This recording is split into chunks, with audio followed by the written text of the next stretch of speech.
My name is Sammy Gonzalez, CEO of Young Musicians Unite, and we're here with a special guest, Principal Negron of Carroll City Middle School. Welcome. Thank you for having me. Amazing to have you here. It's been a long, long journey, and it's beautiful to be able to sit with you right now. Thank you. I know that you're an amazing leader, and you are the principal of Carroll City Middle School, but a lot of people don't know that you grew up in Miami Gardens. How does it feel like to represent a community that you grew up in? I think one of the big things for me, you mentioned being a leader, is the ability to be able to serve. And when you grow up in a town, specifically Miami Gardens, and you have the opportunity to serve in that community, there's no greater reward. Now that you are a leader in your community, what's your hopes for the children, for the community? What are you trying to change and bring to the community of Miami Gardens? Well, ultimately for me, being a leader within the community, and I talk about this all the time with my staff, right? And our vision statement is to be a community of leaders who honor and inspire others to excel fearlessly in a world-renowned safe haven. What that means is that our goal, our objective, our vision, our mission is to make sure that every day that we do everything we can to make our community a better place. About 2.5 years ago, we met and we were talking about bringing music education back to Carroll City Middle School. A lot of people don't know that you had an award-winning program at your school. You personally were not there, right. But in 2008, the school was getting straight superiors every single year. Everyone knew about the band program. It was a really big deal. So we dreamt together about winning this grant called the Miami Gardens Music Alliance, which back then was just music access. And we got together, we met each other, we applied for the grant, we won the grant, and then we were able to bring music back to Carroll City Middle School. And not only that, we're now part of the Miami Gardens Music Alliance, which is all 12 schools in Miami Gardens. Right. So why did you want to work with Young Musicians Unite back then when we were talking about the idea of bringing music back to your school? I remember being in my office one day and I got a call from one of our district personnel, and he said, "Hey, I got this guy I want you to meet, that I think he's going to be cool. I think you guys are going to hit it off, and he is really good with music. I want him to come out and meet you." And, I was like, well, sure, why not? I'll schedule some time, we'll meet and go from there. I remember you walking through the door and, you have those moments where you know that from the beginning that what you're about to enter into is going to be something good, right? And I think it's something that I definitely remember for sure, but more importantly, it set the tone for where we are, I believe, this day. And it's likewise, we say the same thing on our team, on our end, how refreshing it was to work with you and your school and how eager you and your administration was about bringing music back. And it was just such a great and healthy relationship, and it showed. Right. And now we're able to do the same thing across Miami Gardens for every single child.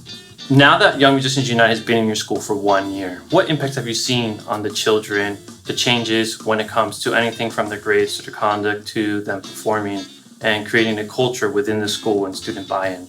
The impact that Young Musicians Unite has had in our building is remarkable. And as I first looked at the data, I was thinking to myself, this can't be right. I had my staff to go back and check it again, student by student. And the numbers speak for itself. And I look at over 84% of our students actually showing improvement in reading and or math achievement.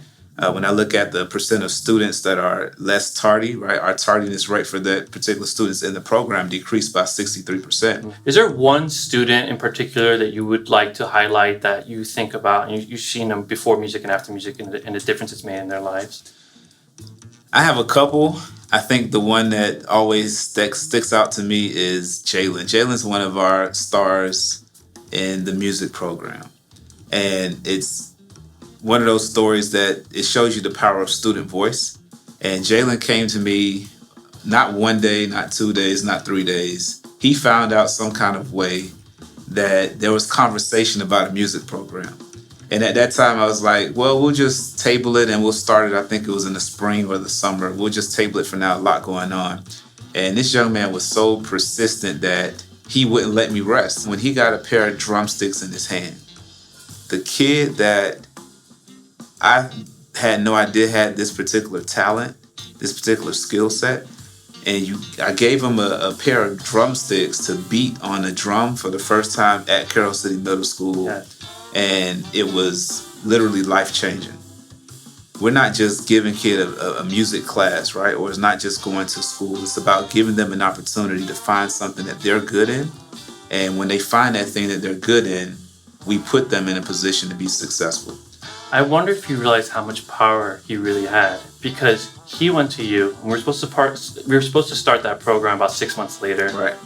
And I called Daniel Lewis and I said, there's a student and they're begging for music now. And now there's a bunch of parents begging for music. Right. And he granted us to be able to start earlier just because of that. So you had one student who spread that fire to the other students, and it forced us to start the program early. So you never know. Right. So it really shows student voice, student choice, and how you empower your students in your school, and you truly give them a platform to be able to rise above. Right. So now we're in year 2 of our partnership.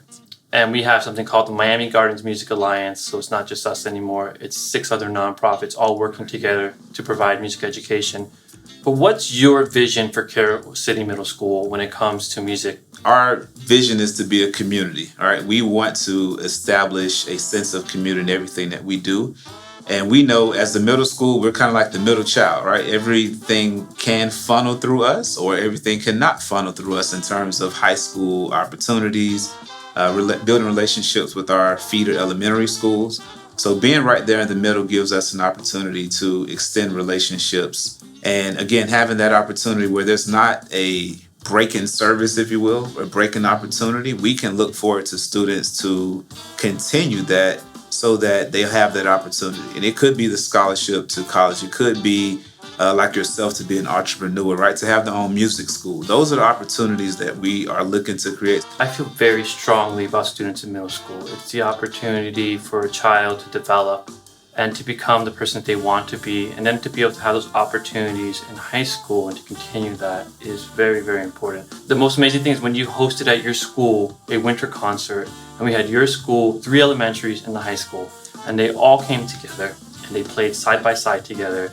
They put on a music performance, and that was just a glimpse of what is to come, that community engagement, the parents showing up to see their children, the elementary parents seeing Carroll City Middle School, meeting you, realizing that there's a path forward, that they can learn music in the middle school, and then they can go to the high school. And there is a college opportunity, there is scholarship opportunity and a path forward. Correct. Yeah.